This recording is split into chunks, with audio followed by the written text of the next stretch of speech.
தொடர்ந்து ஒரு நிமிட செய்திகளை பார்க்கலாம்.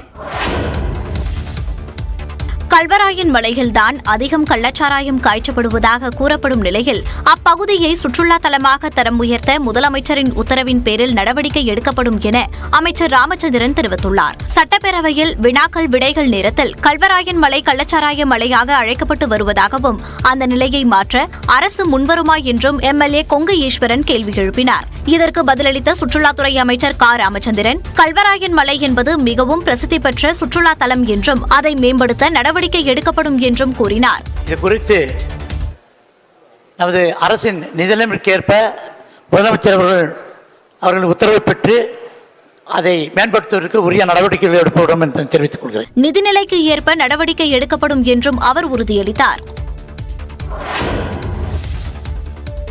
நாடாளுமன்றத்தில் அனைவரின் ஒத்துழைப்பையும் எதிர்பார்ப்பதாக பிரதமர் நரேந்திர மோடி தெரிவித்துள்ளார். 18வது மக்களவையின் முதலாவது கூட்டத்தொடர் தொடங்கியுள்ள நிலையில் பிரதமர் நரேந்திர மோடி நாடாளுமன்றம் வந்தார். அவரை அமைச்சர்கள் ஜிதேந்திர சிங், எல். முருகன் உள்ளிட்டோர் பூங்கொத்து கொடுத்து வரவேற்றனர். இதையடுத்து செய்தியாளர்களுக்கு பேட்டியளித்த பிரதமர், ஜனநாயகத்தின் மாண்பை காக்க அனைவரும் இணைந்து செயல்படுவது முக்கியம் என்றார். माननीय सभी सांसदों से देश को बहुत सी अपेक्षाएं हैं. मैं सभी सांसदों से आग्रह करूंगा कि जनहित के लिए, लोक सेवा के लिए हम इस अवसर का उपयोग करें और हर संभव हम जनहित में कदम उठाएं. சாமானியர்களின் கோரிக்கைகளை நிறைவேற்றுவதற்காகவே இந்த நாடாளுமன்றம் உருவாக்கப்பட்டுள்ளது என்றும் பிரதமர் கூறினார். T20 உலகக்கோப்பை கிரிக்கெட்டில் மேற்கிந்திய தீவுகளுக்கு எதிரான சூப்பர் 8 சுற்றுப் போட்டியில் 3 விக்கெட் வித்தியாசத்தில் வெற்றி பெற்று தென்னாப்பிரிக்கா அணி அரையிறுதி சுற்றுக்கு முன்னேறியுள்ளது. ஆன்டிகுவா மற்றும் பார்படோஸில் நடந்த போட்டியில் டாஸ் வென்ற தென்னாப்பிரிக்கா பந்து வீசியது.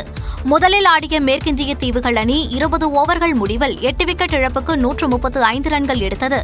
136 ரன்கள் இலக்கை நோக்கி தென்னாப்பிரிக்கா ஆடியபோது மழை குறுக்கிட்டதால் போட்டி 17 ஓவர்களாகவும் இலக்கு 123 ரன்களாகவும் குறைக்கப்பட்டது. 16.1 ஓவர்களில் 7 விக்கெட்டுகள் இழப்புக்கு தென்னாப்பிரிக்கா 124 ரன்கள் எடுத்து வெற்றி பெற்றது. இந்த வெற்றியின் மூலம் குரூப் 2வில் 6 புள்ளிகள் பெற்றுள்ள தென்னாப்பிரிக்கா அரையிறுதிக்கு முன்னேறியுள்ளது. இதே குரூப்பில் உள்ள இங்கிலாந்து அணியும் அரையிறுதிக்கு முன்னேறியுள்ளது. மிகுந்த எதிர்பார்ப்பை ஏற்படுத்திய மேற்கிந்திய தீவுகள் அணி சூப்பர் 8 சுற்றுத் தொடரிலிருந்து வெளியேறியது.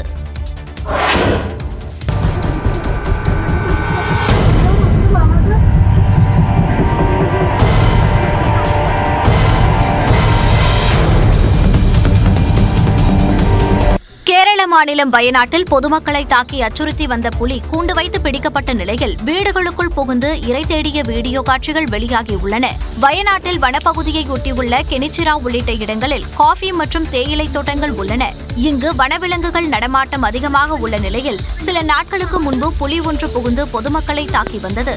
பின்னர் அந்த புலியை கூண்டு வைத்து வனத்துறையினர் பிடித்தனர். அதற்கு முன்பு கொட்டும் மழையில் வீடுகளில் புகுந்து இரை தேடிய புலி அலைந்து திரிந்த வீடியோ காட்சி வெளியாகியுள்ளது. കൂടുണ്ടായിരുന്നു ഇപ്പോൾ വീണാനേട്ടോ. ഇത് അടിച്ചു പൊട്ടിക്കും നമ്മളെ. വയ്യ, തീരെ വയ്യ.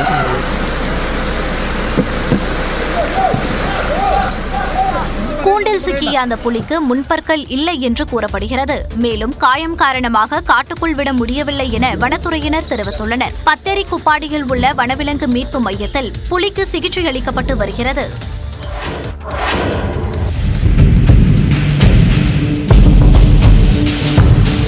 சிதைந்த வீடுகள், சேதமடைந்த சாலைகள் என்று சீனாவின் தெற்கு மற்றும் மத்திய மாகாணங்களின் பெரும் பகுதியை பெருக்கெடுத்து ஓடக்கூடிய வெள்ளம் புரட்டி போட்டுள்ளது. தெற்கு சீனாவில் உள்ள கைசோ மாகாணத்தில் பெய்த கனமழை காரணமாக பல அடி உயரத்திற்கு வெள்ளம் பெருக்கெடுத்து ஓடியது. இதனால் மக்களின் இயல்பு வாழ்க்கை கடுமையாக பாதிக்கப்பட்டது.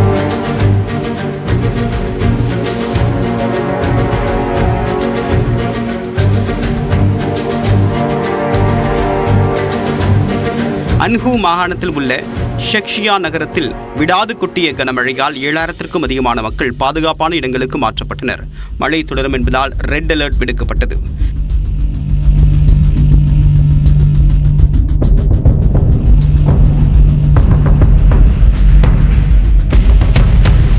கடுமையான வெள்ளம் மற்றும் நிலச்சரிவு காரணமாக ஹூனான் மாகாணத்தில் மேலும் 6 பேர் உயிரிழந்ததாக தகவல் வெளியாகியுள்ளது.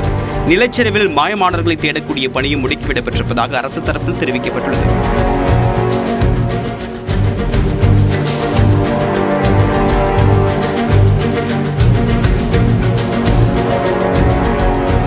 வான்லிங் கவுண்டியின் அண்டை நகரமான உயாங்சியில் கடுமையான மழை வெள்ளத்தால் 15,000க்கும் மேற்பட்ட மக்கள் இடமாற்றப்பட்டுள்ளனர்.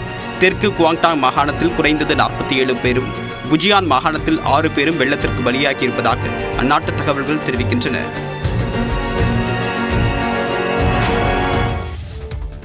ராணிப்பேட்டை மாவட்டம் வாலாஜா அருகே வயிற்றுப்போக்கு காரணமாக சிகிச்சை பெற்று வீடு திரும்பிய பெண் ஒருவர் உயிரிழந்தார். முசிறி கிராமத்தை சேர்ந்த சித்ரா என்பவர் கடந்த 2 தினங்களுக்கு முன்பு காஞ்சிபுரத்தில் நடைபெற்ற திருமண நிகழ்வில் பங்கேற்றுவிட்டு மீண்டும் ஊருக்கு திரும்பினார். அப்போது அவருக்கு வயிற்றுப்போக்கு ஏற்பட்டதால் சிகிச்சைக்காக அருகில் உள்ள அரசு ஆரம்ப சுகாதார நிலையத்தில் அனுமதிக்கப்பட்டு பின்னர் மேல் சிகிச்சைக்காக வாலாஜாபேட்டை அரசு தலைமை மருத்துவமனையில் அனுமதிக்கப்பட்டார். சிகிச்சை முடிந்து வீடு திரும்பிய அவர் எதிர்பாராத விதமாக வீட்டில் பரிதாபமாக உயிரிழந்தார். அதே நேரத்தில் சித்ராவின் எதிர் வீட்டில் வசித்து வரும் பெண் ஒருவருக்கும் வயிற்றுப்போக்கு ஏற்பட்டுள்ளதோடு அதே பகுதியில் மேலும் சிலருக்கும் வயிற்றுப்போக்கு ஏற்பட்டதாக தெரிகிறது. இதனால் அப்பகுதியில் மக்கள் அச்சமடைந்துள்ள நிலையில் தகவலறிந்து வந்த சுகாதாரத்துறை மற்றும் வருவாய்த்துறை அதிகாரிகள் குடிநீர் தொட்டியை சுத்தம் செய்யும் பணியில் ஈடுபட்டனர். தொடர்ந்து அப்பகுதியில் சுகாதார நடவடிக்கைகளையும் மேற்கொண்டு வருகின்றனர்.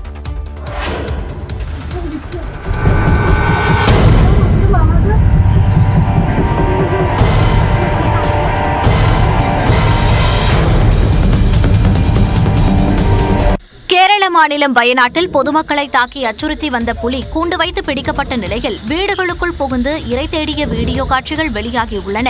வயநாட்டில் வனப்பகுதியை ஒட்டியுள்ள கெனிச்சிரா உள்ளிட்ட இடங்களில் காஃபி மற்றும் தேயிலை தோட்டங்கள் உள்ளன.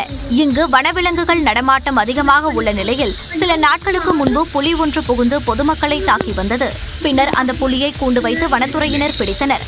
அதற்கு முன்பு கொட்டும் மழையில் வீடுகளில் புகுந்து இரை தேடிய புலி அலைந்து திரிந்த வீடியோ காட்சி வெளியாகியுள்ளது. இடைவேளைக்கு பிறகு மற்ற செய்திகளை விரிவாக பார்க்கலாம்.